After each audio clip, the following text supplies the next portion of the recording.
Good evening, everyone. I have talked to tens of Muslims, to laymen, to religious scholars, to academics, both Americans and Palestinians, about the issue of violence in Islam. I've talked to them about ISIS and about the Islamic State. I've talked to them about Hezbollah and Hamas, and the responses I get are always the same. That is not the true face of Islam, they tell me. Those people don't know the Quran and they're ignorant about Islam. They pervert Islam to serve their personal and political agendas. The true Islam could never engage in violence as those fanatics do. The true Islam is peace-loving, even pacifist. The true Islam respects Judaism and Christianity. The true Islam is interested in interfaith dialogue. That's what the people I talk to say. That's what the Muslims I talk to say. You know what? I don't buy it. The people who say these things are not, God forbid, liars. And it's not that they're trying to fool us, but they're partisan. They have their understanding of Islam, and they cannot fathom any other interpretation of Islam. They're not disinterested observers, but rather they have an axe to grind. They have their own position and their own beliefs to support. My position is that if we have in the room the peace-loving Muslims over there and the war-mongering Muslims over there, and we ask the Islam, the real Islam, to stand up, well, both camps and all the camps in the middle can legitimately stand up. Both camps, all camps, represent the real Islam. Put differently, there is no one true Islam. Rather, there are many Islams, and they all have a certain legitimate claim to being the real Islam. They are all one version of Islam. They are all a legitimate Islam. In saying this, I know I'm putting myself in a very precarious situation. One might even say that I'm being quite arrogant. I'm not even a Muslim. I'm no expert in Islam, and here I am espousing a position about Islam that the vast, vast majority of Muslims disagree with. Both the peace-loving Muslims and the warmongering ones say that I'm wrong. Both camps agree there's only one true Islam, and they argue among themselves which camp it is, and here I'm coming and saying that they're both right, and that therefore they're both wrong. They are both right in claiming legitimacy, and they're both wrong in claiming that there is one legitimate and only one legitimate Islam. Now, you might ask, on what basis am I staking out this position? Well, I probably know Islam better than many people in this room, but that's not the reason I'm taking the position that I am. And I probably have met and talked deeply to more Muslims than many people in this room, but that also is not the only foundation of the position that I'm taking. Rather, my position is based on deep knowledge of Judaism.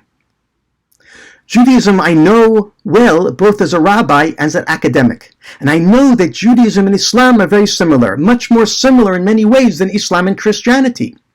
Therefore, I have a unique outsider-insider ability to size up Islam. Not to say that I can't be wrong, but I do have a lot going for me. Both Judaism and Islam are living, breathing, text-based legal systems in which the text is sacrosanct, but it's also often very unclear and therefore often in need of interpretation and reinterpretation. And even when it's not unclear, it is still open to interpretation. There are many different texts and they often seem to be contradictory on some level. The relationship between them must be worked out and reworked out under different circumstances. And in different generations, different texts are given different weight. Let me give some examples from Judaism. The book of Deuteronomy talks about the case of the rebellious and wayward son who is to be stoned. Some rabbis took that literally, but others say it can't be. They say Scripture tells us in other places what the capital crimes are, and the sins of a wayward child are not among the capital crimes. So these rabbis say that these verses about the wayward son to be stoned must have been written only to instill awe of parents among teenage kids, but certainly are not meant at all to be taken literally. Certainly not meant to be carried out. So does Judaism believe in stoning wayward teenagers? Yes! And no. We certainly don't do it today, and some say we never did it, but others say that we used to do it. The Torah says talks about many other verses, many other matters. Let me tell you about the story of what we find in Deuteronomy, that if two men are fighting, and the wife of one of them tries to save her husband by taking hold of the private parts of her husband's adversary, her hand is to be cut off. That's what the text says. And Jewish sources from Egypt of 2,000 years ago attest that this is indeed the law. But the rabbinic tradition claims that the verses mean something entirely different. They say the verses mean that if a woman, or a man for that matter, attacks another person in such a way as to threaten his life by, for example, trying to take hold of their private parts and pull, bystanders permitted and commanded to do anything and everything necessary to save the person under attack, including cutting off the hand of the attacker while he or she is in the act. But once the attack has come to an end, we would never ever imagine a court cutting off a person's hand, God forbid. So I ask you, does Judaism give courts the jurisdiction to amputate hands? Yes and no. We certainly don't do it today, and some say we never did it, but others say that we used to do it, that it's part of Judaism. The book of Deuteronomy says that if a married man dies without an heir, his widow marries the brother of the deceased, and the son born to her is considered as the heir of the deceased. And if the brother refuses to marry the widow, he is to be spat upon and disgraced. Some rabbis say that it is indeed the law. Spit and disgrace if he refuses to marry her. Others say that we never allow the widow and the brother to marry. Now, some say that we go the way of marriage, and some say we never do it. It wasn't meant to be. This debate has been going on within the rabbinic tradition for the last 2,000 years. And the last time I checked, 10 years ago, this debate was still alive and well, with both positions being represented among modern rabbinic authorities in the state of Israel today. So I ask you, does Judaism believe in such marriages? Yes and no. And that yes and no are both true, not just 2,000 years ago, but to this very day. And I could bring hundreds of other examples. So now, what is the operative conclusion? The conclusion is that there are many options within Judaism, and there are many options within Islam. And by the way, in a slightly different fashion, you can say something very similar about Christianity.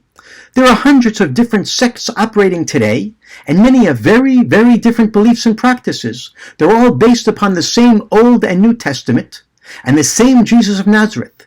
Some adherents of this denomination or that denomination may claim that only his denomination is true, and all the others are false.